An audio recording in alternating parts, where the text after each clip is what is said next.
At some point in life, many people experience a profound inner disturbance.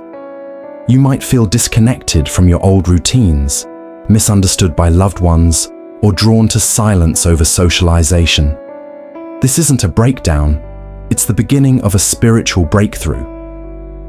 According to Carl Jung, such upheavals are not symptoms of dysfunction, but deep calls from the soul to return to itself. Jung didn't just explore the psyche, he mapped the hidden architecture of transformation. If you're noticing the following signs, you may be undergoing a sacred awakening that no one ever told you about. 1. Awakening begins with pain. Contrary to romantic ideas about spiritual growth, awakening rarely begins with light and peace. It often starts with deep emotional unrest. You may feel confused, restless, or haunted by inner conflict. Carl Jung identified this as the moment when the shadow first surfaces, the unacknowledged truths within us that we've repressed. The shadow isn't bad, it's just what has been banished from consciousness. Rage, envy, fear, lust, grief. These are not inherently evil, but when ignored, they gain power. Awakening occurs when the ego, your surface self, starts to notice this disruption. You are not breaking down, you are breaking open. The pain you feel is the unconscious demanding to be seen. It may manifest as a crisis, a breakup, a career collapse, a betrayal. But Jung taught that this is how consciousness is born, through crisis, not comfort. Second, disconnection from the old self. As the ego begins to loosen its grip, you may feel increasingly alien in your own life. Conversations that once brought joy now feel hollow. Work routines that once provided stability now feel like cages. This is a sign that your soul is shedding false layers of identity that no longer serve it. Jung believed that the persona, the social mask we wear to fit in, eventually begins to collapse under the weight of authenticity. When it does, you may feel lost, but you're not. You're just stepping out of a costume you didn't even realize you were wearing. The death of the false self feels like suffering, but it is the soil in which the true self begins to grow. 3. Inner conflict signals transformation. One of the most disorienting signs of spiritual growth is intense inner tension. You may feel split between who you were and who you are becoming. Jung believed that transformation always occurs in the tension between opposites. The old self craves safety, conformity, and recognition. The emerging self seeks truth, freedom, and meaning. This internal battle is sacred. It signifies that you are no longer numb. You are alive, sensitive, and deeply engaged in your own evolution. Pain becomes your compass. As Jung wrote, "In all chaos, there is a cosmos." 4. Sacred isolation. No one understands you anymore. As you change, your relationships often change too. Friends may drift. Loved ones may say, "You're not the same person anymore." And they're right. You're not. This stage can be deeply lonely, but Jung emphasized the necessity of sacred isolation. Just like Christ went into the desert and Buddha sat beneath the Bodhi tree, solitude is the sacred container for deep transformation. It is in this symbolic exile that you begin to hear your soul's true voice. You realize it's not about being understood by everyone. It's about understanding yourself. 5. The death of the ego. When your ego begins to fall apart, it feels like dying. You question everything, your job, your values, your relationships. But Jung taught that the ego is not the center of the psyche. It's just a gatekeeper, not the core of who you are. The self, with a capital S, begins to rise as the ego dissolves. You no longer seek validation for every move you make. You stop performing roles, like the achiever, the good daughter, the provider. You simply become.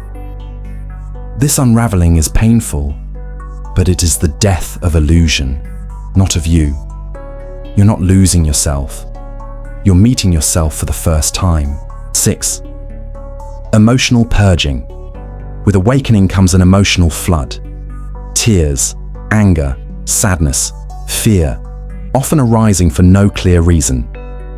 Jung understood that the unconscious is a warehouse of repressed emotion, often built since childhood. When you awaken, that warehouse opens.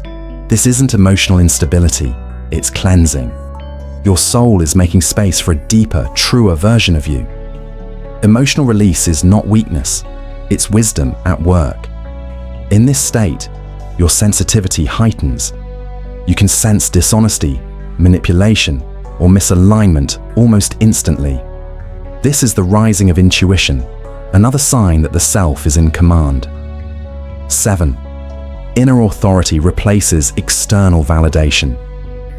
As the ego dissolves, so does your dependency on others' opinions. You're no longer swayed by social media likes or external accolades. A new compass emerges within. Is this true for me? Jung believed that individuation, the process of becoming your true self, culminates in inner authority. You stop outsourcing your choices.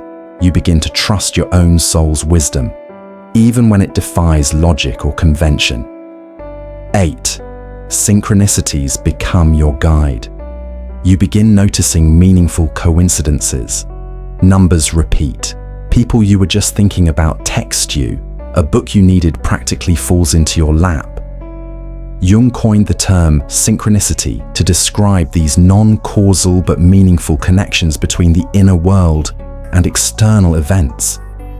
These events aren't random, they're spiritual breadcrumbs guiding you forward. At the heart of synchronicity is Jung's concept of the unus mundus, a unified reality where psyche and matter are interconnected.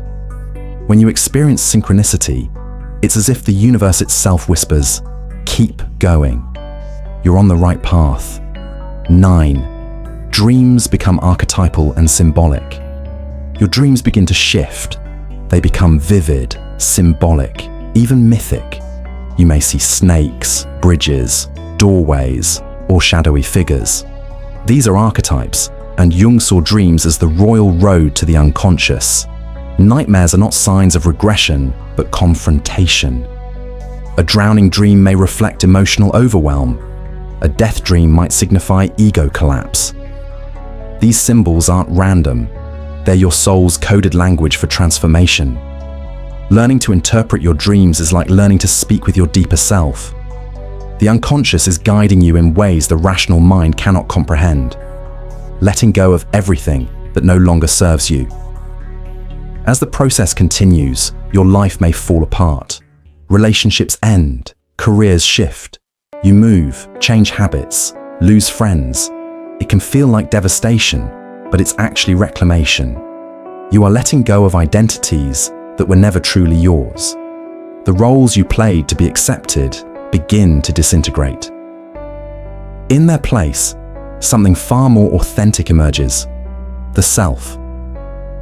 Jung called this the final stage of individuation, when the ego finally becomes a servant to the self rather than its master. You no longer cling to certainty. You embrace paradox.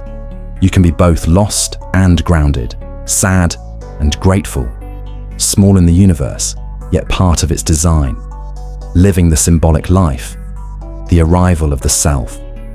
Eventually, this transformation brings you to what Jung called the symbolic life.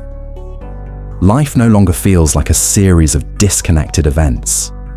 It begins to feel mythic, rich with meaning, echoing ancient archetypes like the hero's journey, the dark night of the soul, and the return home.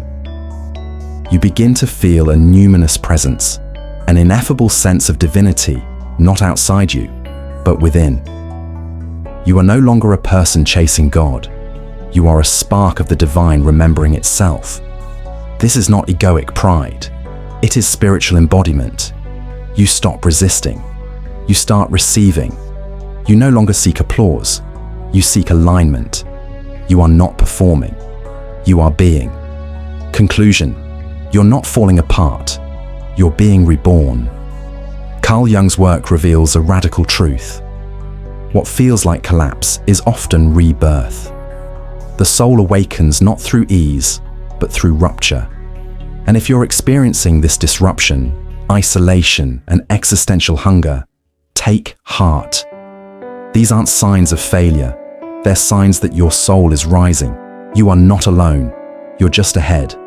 Ahead of the mask. Ahead of the performance. Ahead of the story that once held you back. This is not the end. It's the return. And the self is waiting.